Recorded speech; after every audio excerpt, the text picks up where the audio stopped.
Padahal maghrib itu saatnya sholat kan, tapi dia malah tidur-tiduran weh. Ini temennya berusaha membangunkan dia, bukannya bangun si laki-laki ini malah marah-marah dan gak mau tidurnya diganggu kan. Padahal temennya ini udah baik banget, berusaha keras untuk membangunkan dia kan.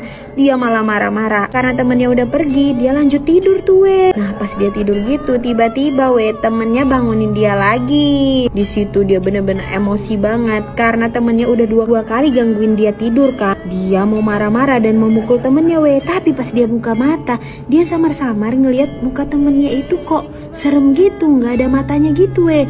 Dia buka lagi matanya dengan jelas kan.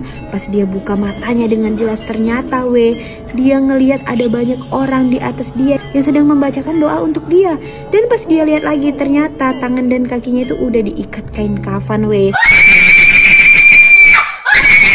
Guys, begini nih akibatnya kalau kalian tidur saat maghrib, bukannya sholat, kalian malah tidur. Akhirnya pria ini pun mendapatkan ganjarannya weh. Jadi ceritanya, ada seorang pria yang suka banget tidur saat maghrib. Padahal maghrib itu saatnya sholat kan, tapi dia malah tidur-tiduran weh.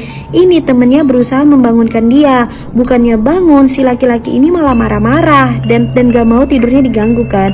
Di situ temennya udah bilang weh, jangan tidur maghrib-maghrib, pamali, kata orang dulu gak boleh. Gih pergi sholat, jangan tidur, dibilang temannya gitu kan. Tapi weh si pria ini udah dikasih tau baik-baik malah marah-marah dan mengusir temennya. Dia bilang ke temennya itu ganggu banget. Padahal weh kerjaan dia itu cuma tidur-tidur aja dari tadi. Jadi dia gak mau bangun. Padahal temennya ini udah baik banget, berusaha keras untuk membangunkan dia kan. Dia malah marah-marah. Akhirnya weh, karena perkataannya nggak didengar dan si cowok ini nggak mau bangun, temennya itu pun memutuskan untuk membiarkan cowok ini tidur. Jadi temennya itu pergi aja kan, dia juga udah ngerasa bodoh amat. Percuma dikasih tahu juga si laki-laki ini ngeyel dan malah marah-marah. Nah karena temennya udah pergi, dia lanjut tidur tuh weh. Padahal udah diingatin kan kalau nggak boleh tidur saat maghrib, tapi dia nggak peduli sama sekali. Dia lanjut tidur tuh. Nah pas dia tidur gitu tiba-tiba weh temennya bangunin dia lagi. Di situ dia bener-bener emosi banget karena temennya udah dua kali gangguin dia tidur kan. Dia mau marah-marah dan memukul temennya weh. Tapi pas dia buka mata, dia samar-samar ngeliat muka temennya itu kok serem gitu, nggak ada matanya gitu weh. Dia buka lagi matanya dengan jelas kan. Pas dia buka matanya dengan jelas ternyata weh, dia ngeliat ada banyak orang di atas dia yang sedang membacakan doa untuk dia. Dan pas dia lihat lagi ternyata tangan dan kakinya itu udah diikat kain kafan weh.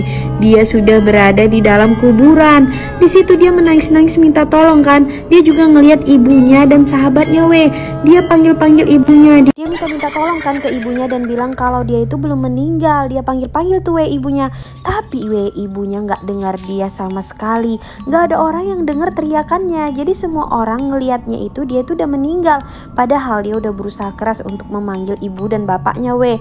Nggak cuma itu, dia juga berusaha keras memanggil sahabatnya. Nah sahabatnya itu juga datang ke pemakamannya kan. Di situ posisinya sahabatnya itu sedang berdoa supaya dia bisa pergi dengan tenang. Tapi padahal sebenarnya dia belum meninggal weh. Dia minta tolong ke sahabatnya. Sahabatnya pun gak mendengar suara dia sama sekali weh. Sampai pada akhirnya karena gak ada yang dengar teriakan dia sama sekali, orang-orang di atas itu malah menutup dia dengan tanah weh. Sampai akhirnya dia pun dikubur dalam keadaan hidup-hidup. Nah dia teriak-teriak kan, tetap berusaha. Pas dia teriak-teriak ternyata dia terbangun dan ternyata dia tuh cuman mimpi weh. Nah di situ dia bersyukur banget karena ternyata dia cuman mimpi dan itu semua nggak terjadi. Dia takut banget kalau itu semua terjadi dan pas bangun sahabatnya udah ada di samping dia. Dia ceritain semua ke sahabatnya. Lalu sahabatnya bilang, kan udah aku bilang jangan tidur saat maghrib, tapi kamu tetap ngeyel. Sejak saat itu cowok ini kapok dan dia udah nggak mau lagi tidur saat maghrib karena dia takut kejadian sama terulang. Kali ini dia sudah mulai mendengar perkataan sahabatnya untuk tidak tidur saat maghrib. Nah kalian punya cerita yang sama seperti ini? Kalian mengalami kejadian buruk karena kalian tidur saat maghrib? Kalau ada tulis di kolom komentar ya.